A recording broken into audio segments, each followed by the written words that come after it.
Hey everybody, it's G Marks and welcome back to another episode of the Paychex Thrive Week in Review podcast. This is the podcast where we take a few items from the news each week and talk a little bit about them because they impact both your small business and my small business. So listen, before we get started, don't forget that on July 1st, the Department of Labor's new overtime rule is going to start taking effect, which could mean that you have to pay more in overtime wages to certain employees in your company. You should be finding out more about it.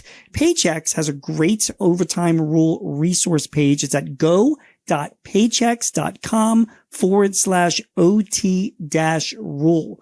Go there and get all these different resources, including webinars and other written documentation to help you navigate your way around this new overtime rule, which is going into effect again on July 1st.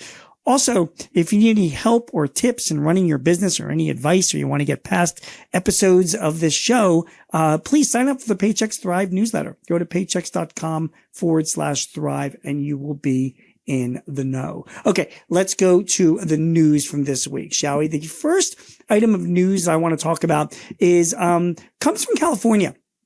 This week, new online applications are being taken for a special grant to help California businesses pay for paid family leave.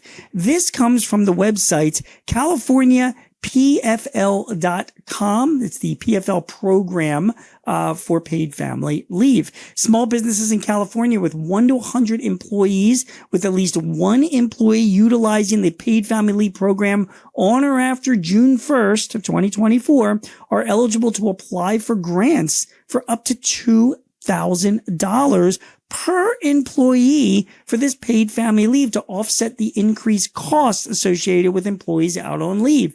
Paid family leave grant amounts differ by the size of the company. If you've got over 51 employees, between 51 and 100 employees, the grant is $1,000 per employee. If you have less than 50 employees, it's $2,000 per employee. So I know a lot of you guys are in California that are watching or listening to this podcast. Just know that if you have an employee that goes on paid family leave and you are paying for them to be, out, to look after dependents, the state of California is trying to help you out a little bit by giving you a grant. Again, it's $2,000 if you have less than 50 employees and $1,000 if you have between 50 and 100 employees. That's the first item of news. The second item of news comes from bizbuysell.com.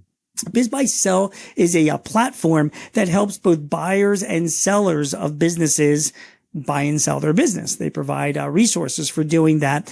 Every month they come out with their insights report, and this month showed some really interesting activity, and let me read it for you.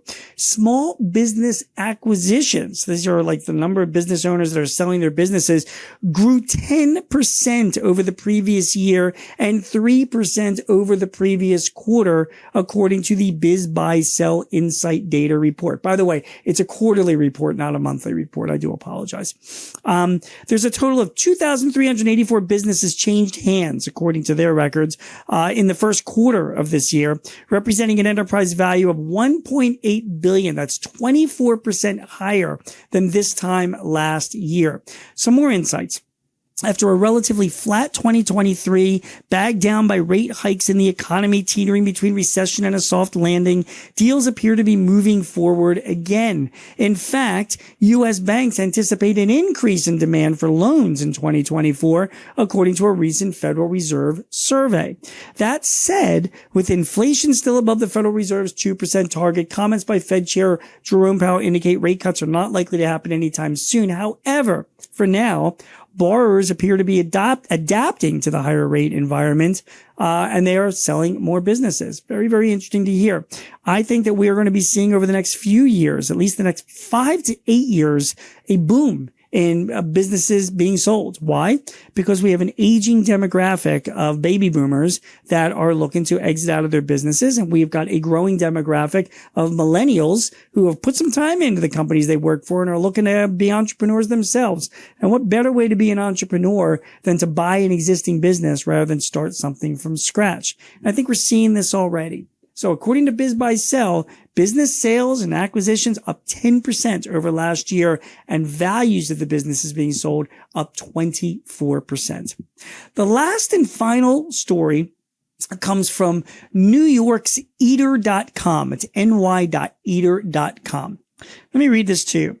Trying to get at a restaurant on a Friday night for 3 people in New York City is certainly not easy, right? There are reservation platforms like Resy and OpenTable and Talk and 7 Rooms. These are all popular reservation platforms that people are aware of. However, they get filled up, and people have come up with a way of gaming the system. Many reservations in these forums are obtained through bots that are made to wait until certain times for a restaurant to open its books for the month, and then it's not even an equal playing field. So there's all these bots that are out there that people are joining up with so that they can get their reservations that much quicker, sort of gaming the system. Well, guess what? The New York legislature is going to do something about that. A bill passed in New York this week would make hawking reservations in online forums obtained by bots illegal. The Restaurant Reservation Anti-Piracy Act is waiting for the signature of New York's Governor Kathy Hochul. Should she sign it, New York will be the first state in the country to combat the trend of predatory software flooding the online reservation marketplace. New York is uniquely qualified to be the first, of course, because it's a city with arguably the most competitive reservation wars in the country. So the bottom line is this.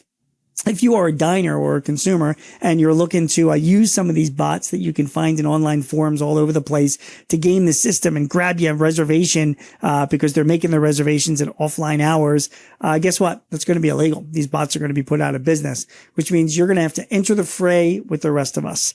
Now, as for business owners, that helps with your online reservation system, and I think makes a more of a fair distribution of reservations to your customers as well. You want everybody having a fair chance to eat at your restaurant, right?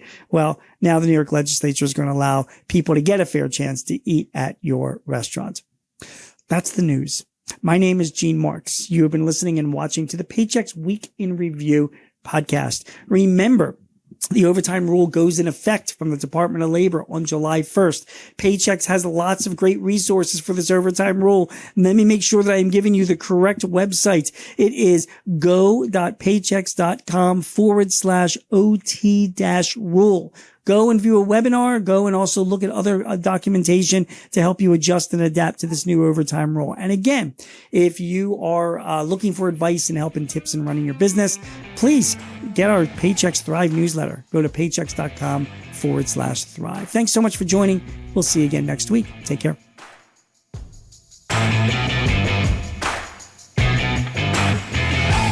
This podcast is property of Paychex Incorporated 2024. All rights reserved.